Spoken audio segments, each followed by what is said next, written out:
హే friends, YouTube ఛానల్లో ఈరోజు నుంచి ఏం చేస్తామంటే సమకాలీన రాజకీయ అంశాలపై మాట్లాడదామని ఈరోజు నిర్ణయించుకున్నాం. ఇందులో భాగంగా మొదటిగా ఈరోజు చేసేది ఏంటంటే ఆంధ్రప్రదేశ్ హైకోర్టు పరిషత్ ఎన్నికలు రద్దు చేసింది. ఇందులో భాగంగా అసలు సింగిల్ బెంచ్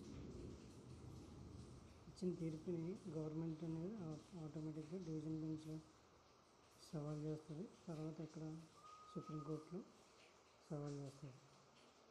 అయితే సింగిల్ బెంచ్ ఈరోజు ఇచ్చిన తీర్పు కాపీలో ఏముంది అంటే సుప్రీంకోర్టు గైడ్లైన్స్ ప్రకారం ఆంధ్రప్రదేశ్ రాష్ట్ర ప్రభుత్వం కానీ ఆంధ్రప్రదేశ్ ఎలక్షన్ కమిషన్ కానీ ఈ పరిషత్ ఎన్నికలు నిర్వహించలేదు. సుప్రీంకోర్టు ఇచ్చిన 4 వారాల గడువును ఎలక్షన్ కోడ్ 4 వారాలు ఎలక్షన్ కోడ్ విధించిన తర్వాత ఎలక్షన్ జరుగుతుంది. ఆల్రెడీ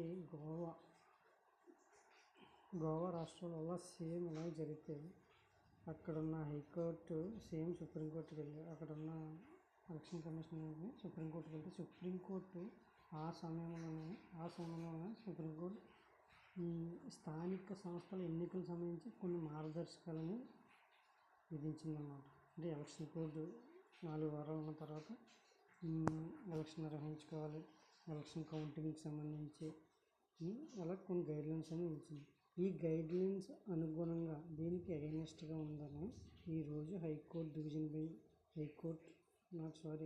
సింగిల్ బెంచ్ అనేది దీనికి విరుద్ధంగా ఎలక్షన్ కమిషన్ విరుద్ధంగా తీర్పు ఇచ్చింది అన్నమాట. అయితే మనం తెలుసుకోవాల్సిందంటే ఎలక్షన్ పెట్టారు పెట్టలేదు ఇది కాదు మనం తెలుసుకోవాల్సింది.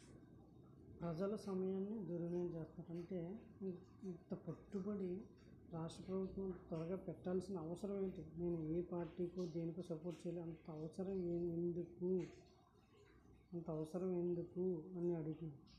నీట్గా అప్పటి వరకు అయితే దీని ముందు ఎన్నగడ పెట్టొద్దన్నారు, అతను పెడతానంటే వీళ్ళు పెట్టొద్దన్నారు, వీళ్ళు పెట్టమంటే అతను పెట్టేవాడు కాదు. ఇలా విరుద్ధంగా అయ్యి తప్ప రాజ్యాంగంలో రాష్ట్ర ఎన్నికల కమిషన్ విధులు ఎలా ఉంటాయి, దాని అధికారులు ఎవరికి అవసరం లేదు. ఏ ఎమ్మెల్యేకి అవసరం లేదు, ఏ మంత్రికి అవసరం లేదు, ఏ ప్రతిపక్ష నాయకుడికి అవసరం లేదు, ఎవరికి అవసరం లేదు.